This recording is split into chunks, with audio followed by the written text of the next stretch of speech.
మీరు మీ అబ్బాయిని చివరిసారిగా ఎప్పుడు ఎక్కడ చూశారు? 20 రోజుల కింద ఇంట్లోనే కలిసి అన్నం తిన్నాం. ఎందుకు కనపడకుండా పోయాడనుకుంటున్నారు? ఎవరన్నా భయపెట్టారా? గిట్టని వాళ్ళున్నారా? చాలామంది. ఎవరు వాళ్ళు? బ్యాంకోడు, ఇది చివర అప్పులోడు, కరువిచ్చిన దేవుడు, ఏంటి వాళ్ళతో తగాదా? డబ్బులు ఎంత? 2 లక్షలు అయ్యి ఉండొచ్చు. అయితే అన్నం తిన్నాక నీ కొడుకు ఎక్కడికెళ్ళాడు? అదుగో ఆ రంగు తలుపుంది, ఆ గదిలోకి వెళ్ళాడు. ఆ తర్వాత కనిపించలేదా? ఉత్తరం గాని ఏమైనా వస్తువులు గాని వదిలి వెళ్ళాడా?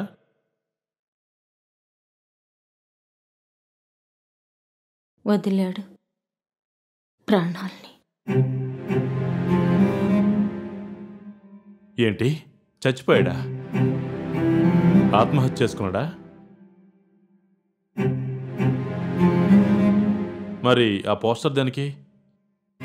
విసిగిపోయి అలసిపోయి ఆత్మహత్య చేసుకున్న రైతుల సంఖ్య తగ్గించాలనుకున్నారో ఏమో. పోలీసులు కేసు రాయనన్నారు. అది రాయకపోతే రైతుకు వచ్చే నష్టపరిహారం ఇవ్వరు. అది రాకపోతే అప్పులోళ్ళ బాధలు తీరవు. ఇలాగైనా అందరికీ తెలిసి ఏదో ఒకరోజు పోలీసులు కేసు రాస్తారేమోనని.